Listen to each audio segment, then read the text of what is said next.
This video will talk about culturist policy, not just philosophy, policy. But first I have to establish the definition of culturism. Culturism is the belief that the West has a traditional majority culture and a right to protect, manage, and promote it.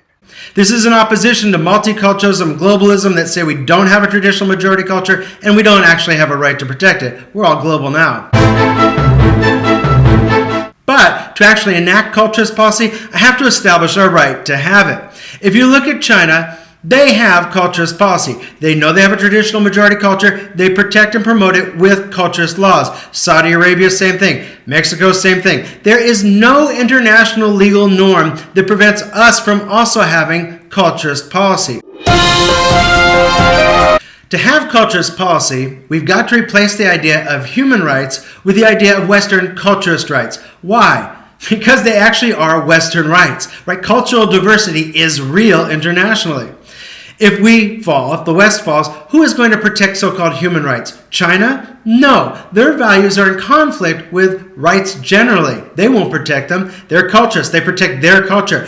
Saudi Arabia, same thing. Again, their culture is in conflict with the idea of rights. They will not protect human rights. The only area that will protect human rights is the West because they're based on a Western model, right? And we've got to get rid of human rights in order to have Western rights, because whenever we hear of human rights, they're being used to undermine our ability to have culturist laws. For example, when they're asylum seekers, where they're so-called refugees sending to the West, we have to take them. Why? Human rights. China, Saudi Arabia, they don't take them. They remain culturist.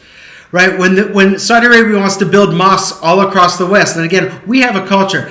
Islam is not part of our culture. We are Christendom. We have to build those mosques. Why? Human rights, right? Saudi Arabia doesn't let us build churches. They're culturist. Again, if we want to have culturist rights, we've got to get rid of the idea of human rights. They really are Western rights.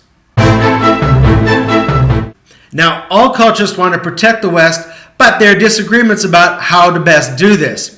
When it comes to repatriation policy, which mostly affects Muslims, there are two kinds of repatriation policy. There's absolutist culturist repatriation policy, and there's pragmatic culturist repatriation policy. Now, absolutist repatriation policy would send all Muslims back home. Why? They don't belong. They're part of a culture that isn't part of Christendom, and it's actually, in fact, hostile to Christendom. So to secure the West, to secure Christendom, we've got to, again, repatriate all Muslims. That is absolutist culturist repatriation policy. And I want to make a point that that's very different than racist policy.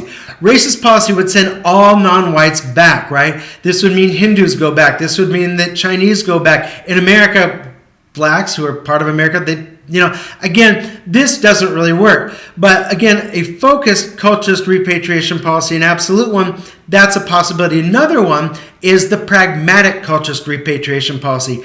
In this one, you only target certain Muslims, right? The ones that belong to radical mosques, the ones that are involved or tied to terrorist groups, right? And then you attack the rest, you focus on the rest with assimilation policies, and if they're good Americans, you leave them alone. Again, this is a softer sort of repatriation policy. But again, there are two culturist repatriation policy options, and which one we go down kind of depends on where we are in terms of history, in terms of terrorism, in terms of demographics. Next, I want to talk about culturist education policy. Education is a mechanism by which nations transmit their culture. And throughout history and throughout the world outside of the West, all education systems have always been culturist. They fulfilled their mandate. It's only in the West that we've had multiculturalism, which tells us to celebrate other cultures. Now look, this may not even be so bad. However, multiculturalism is not just about celebrating other cultures, right? It has this evil anti-West, anti-white message inside of it. The idea is called social justice, right? What we've got to do is promote these cultures because they're being discriminated against. That's why they don't achieve. And who are they being discriminated against by? That's right, the West, white Western males. So this whole thing is bent on having revolution. Until you have equality, you've got perpetual agitation and revolution. So actually, multicultural education is not only breaking up the West and breaking our nations into smaller nations, it is actually advocating for the overthrow of the West. We've got to go back to our traditional 1950s textbooks. We've got to once again have culturist education that teaches the West is the best and those other countries backwards and barbaric. Next, we've got to embrace culturist profiling. Now, the left calls this racial profiling to say that it's irrational, but it actually is mostly culturist profile, and it's very rational. Blacks commit a disproportionate amount of crime, and if you see a black guy dressed in gangster clothes, there is a chance that he is a gangster and that he affiliates with a gangster lifestyle and is committing a crime. Again, this is not unreasonable. Muslims, it is not unreasonable to screen them at airports. Why? Because Muslims commit terrorism. Not all Muslims are terrorists, but all terrorists are Muslim, pretty much, right? And the multiculturalists are insane, the globalists. They would rather have you dead than actually have like the idea that cultural diversity exists. So they'd rather say, no, that's racial profiling. They switch from culture to race. And then they say, you can't screen Muslim men who have just come back from Pakistan. Really? Okay, so no, actually it's rational. These people are more likely to commit terrorism than, say, a 90-year-old Korean grandma, who you don't really need to screen. Also in terms of employment, right? Working at a nuclear power plant, I'm sorry, no Muslims. And again, is that racial profiling? No, that is culturist profiling. We've got to admit that cultural diversity is real. We've got to push this in multicultural space. And if it's real, it's rational, and it's necessary to have culturist profiling.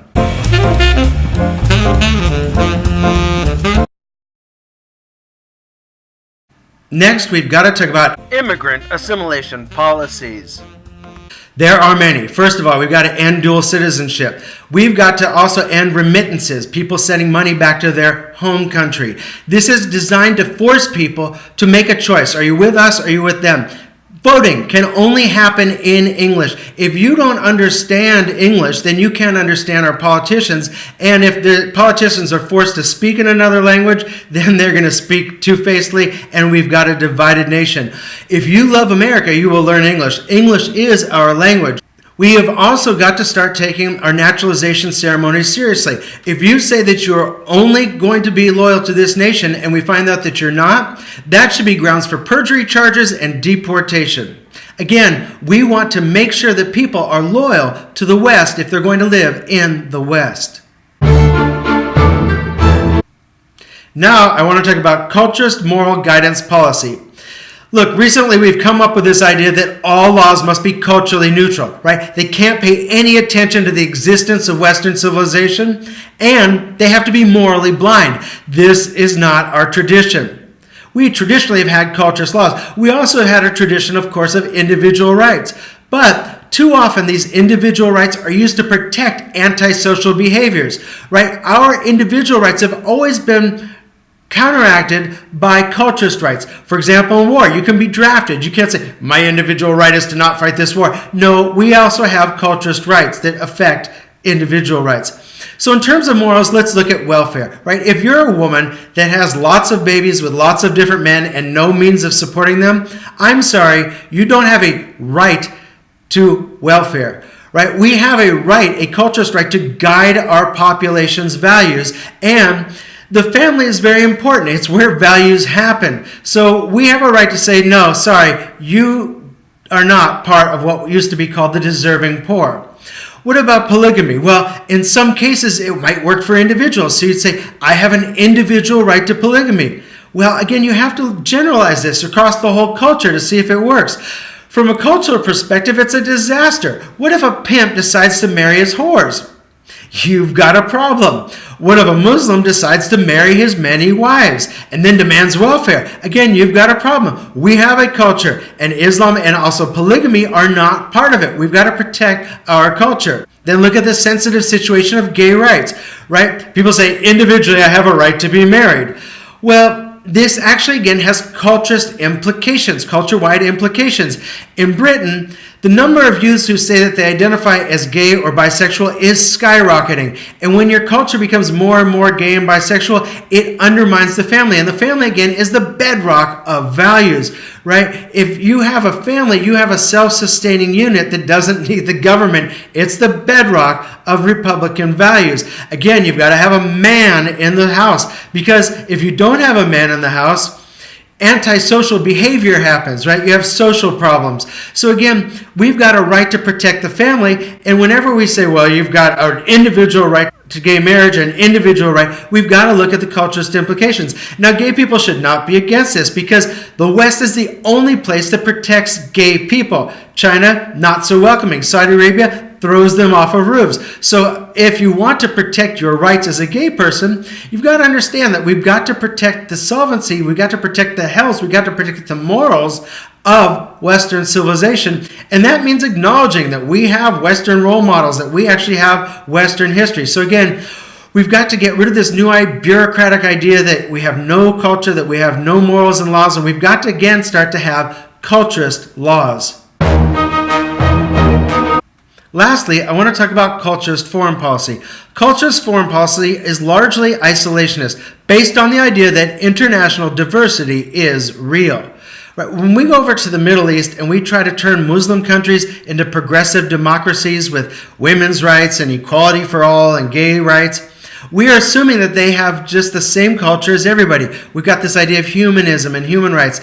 That is not true. These are Western ideals. You can't just impose them on another culture. So we've got to stay out of there. Stop having our people die. Stop spending our money trying to reform them. We've got to protect ourselves. That does not mean that we're totally isolationist, right? If another country attacks us, or if they harbor terrorists that attack us, we bomb them and bomb them and bomb them till they get the message that harboring terrorists is not a good idea. But after that, no nation building. We return home, we use our military, whatever, to build borders, we protect ourselves. That's our first, second, and last job.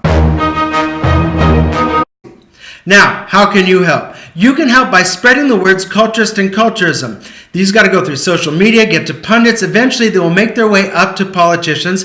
And we have to ask these politicians two questions. First, does the West have a traditional majority culture? If they say no, I think that they'll lose elections. Secondly, do we have a right to protect and promote our traditional majority culture? Again, if they say no, I think they'll lose elections. If they say yes to these two things, we've got them. Okay, which of the following culturist policies are you going to enact? So again, spread the words. We can make these laws happen. There's no international reason why we can't have culturist policy. So these have been some very broad areas of culturist policy, details to be hammered out, but they're all based on the idea of culturism, the opposite of multiculturalism and globalism, right? Culturism holds that we do have a traditional majority culture and we have a right to protect and promote it within our borders. Now, your part, again, is to use the words culturist and culturism, spread them in social media, get pundits to use them. Eventually, we're going to ask politicians, do we have a traditional majority culture? Do we have a right to protect it? And if so, which of these culturist policies are you going to implement? If we do this, we still have time to save the West. Thank you for watching and spread the words today.